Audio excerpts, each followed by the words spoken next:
If you are getting ready for work in Foxborough this morning, then your name is definitely not Bill Belichick. If you're getting ready for work right now, then you're probably not Bill Belichick. Getting ready for work right now, then you're probably The Hood. ready for work right now, then you're probably Bill not Belichick. for work right now, then you're probably The Hood man. If you're getting ready for work right now, That's right. Mr. No Days Off can now take off as many days as he wants. However, his old boss, and that sounds weird to say, his old boss, Bob Kraft, took no days off. He took no days off in naming a successor to Mr. No Days Off. How weird is that? How weird is the whole thing? Even if we knew it was coming, how weird is it that it's here?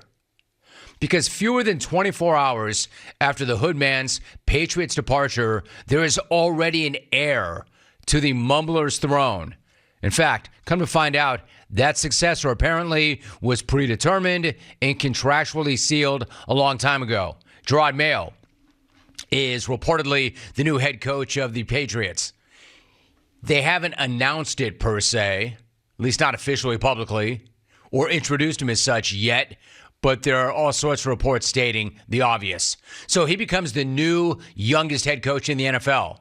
And he now has maybe the hardest job in the NFL because he isn't just following and replacing the GOAT. He's replacing the GOAT with no QB, a totally barren roster, and a giant question mark as to who is going to run that front office and how they will run that front office. So, congrats to Jerod Mayo. And good luck to Jerod Mayo. This is a really huge job and a really hard job for a dude with no head coaching experience, no assistant coaching experience outside of the Hoodman. And we all know about the Hoodman's rotting coaching tree. I'm not saying there's not a lot to like about Mayo. There is. There is. And I'll get to it. But I do have one question. The question being, a lot of you are probably asking, what happened to Mike Vrabel? It's a legitimate question with a somewhat surprising answer. What happened to Mike Vrabel is that he was never actually part of the equation. According to reports, the Pats never even spoke with Vrabel. According to reports, the Pats never even talked to a single other candidate. They didn't have to because they had a contract with somebody already on staff. Bob Kraft already had a succession plan in place, and he worked that succession plan. And that succession plan apparently always centered around one man, Jerod Mayo. As Ian Rappaport put it on the X, quote, while so much of the focus was on Mike Vrabel, the internal focus for the Patriots was always on Jerod Mayo. It was written into his contract that he would be the successor to Bill Belichick. Now he will be. Rappaport also says that the Pats already communicated their succession plan to the league before the season even started, which is why they were not required to interview any other candidates. So they didn't. They didn't even talk to anybody else. They didn't even gauge anybody else's interest. They had their guy. They worked their plan. Now, what's interesting about their plan, it was supposed to be reportedly a 2-year plan. But then it turned into a 1-year plan when the Hoodman bottomed out completely. So my reaction to this is, on the one hand, I respect Kraft's process. I respect that Kraft trusted his process. I respect that Kraft wanted to promote from within and reward a young dude who had paid his dues in the building, that they all respected. I respect that he wanted to honor his agreement with Mayo, that he told him, you're the guy. It's just hard for me to sit here today and argue that Mayo is the best possible coach that they could have hired, considering he has never coached a game in the NFL in his career. And at the same time, there's somebody out here who is available, who is a proven commodity and a Patriots legend. It's hard to imagine a scenario actually played out where the Hoodman was pushed aside and Mike Vrabel was available. And not only did Vrabel not get the job, he didn't even get a call. Gentry.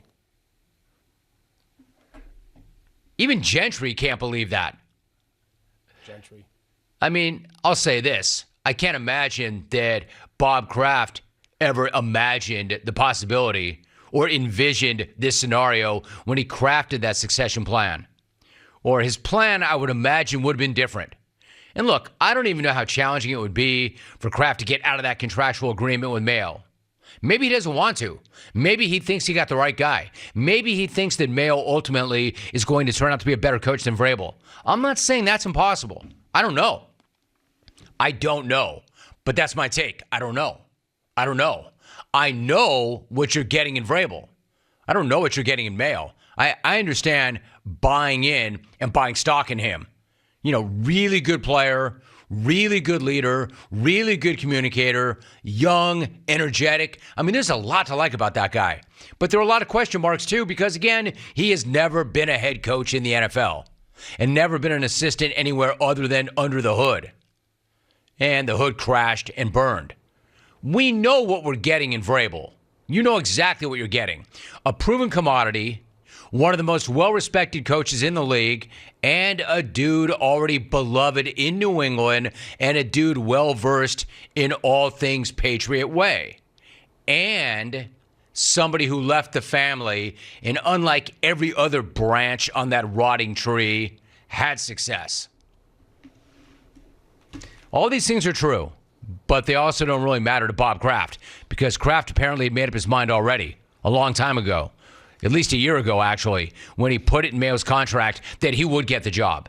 So good luck, my man. Good luck, Jerod, because it's a huge job, a tough job, and let's face it, now it's a crappy job. The job sucks. Why do I say that? Because the team is devoid of talent. And why is the team devoid of talent? Because hood. The team has no QB. The team has no front office leadership. Not yet.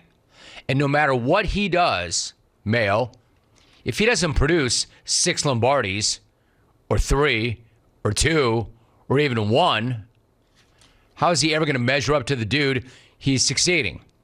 Not that anybody could, but a guy who's never, ever coached as a head coach in that league. I'm kind of curious about the hood. I wonder how much Hood knew about the succession plan. Did he sign off on Mayo? Was the Hood aware that Kraft had his replacement all set up and actually inked into a contract? I have to think so, right? There's no way this guy could be that good of an actor, because they were acting like it was okay, like it was aight, like it's amicable, it's amiable, it's not awkward. Awkward? Yeah, I mean, you can't go behind the GOAT's back and lock in his successor without him knowing, right? There's no way that Kraft would do that, right? I don't think. I would imagine no. But what if he did? Imagine if the Hoodman didn't know. Imagine if the Hoodman found out right around the same time we all found out. Imagine if Mayo had locked into that deal last year and worked all year knowing it, but the Hood didn't. I'm just talking out loud. How hilarious would that be? I mean, again, pretty unlikely. I'm kind of trying to wish it into existence. However, the tone was pretty good yesterday. It was not contentious. It was not bitter. In fact, it was the opposite. I'm not sure I've ever seen or heard the Hoodman so relaxed. I mean, check this dude out. Full enunciation. Not mumbling. Full enunciation. Using full words, completing full sentences, and actually sounding grateful. Tell me if you recognize this guy, this voice, and this vibe. I mean, not that crazy, over-the-top enthusiasm that you got from Peter Carroll when they fired him. But for the Hood, it might as well have been the same. That was the Peter Carroll gum assassin version of the Hood. I mean, there weren't just fully enunciated words, fully completed sentences. There was even a hint of emotion in his voice. I mean, who knew? Things were so emotional and so copacetic that during that goodbye presser yesterday, it nearly ended with Kraft and Belichick making out. Except that apparently the Hoodman had a cold, which is a relief because it did spare us of one of the most horrifying images in NFL history. He's got a cold, so I'm not going to kiss him. Thank you. Yeah. The only thing more horrifying than those two dudes getting after it publicly, well, let me just say, it's a good thing. And I'm not trying to sound like that Jags fan who has a beach house. Well, it's by the beach. You know me, I only have one impression. One impression fits all. I just do the same impression for everybody, because I'm not good like that. Yeah, her. This is the new laid-back hood man. It's a good thing that he didn't go in for that kiss. And you know why? Because apparently he had a cold. But you know what would have been worse than hearing Bob Kraft say, I would have kissed him, but he had a cold? Cold, so I'm not going to kiss him. I'm glad it was just a cold and not a cold sore. Boom, you feel me? See what I just did there? A cold sore.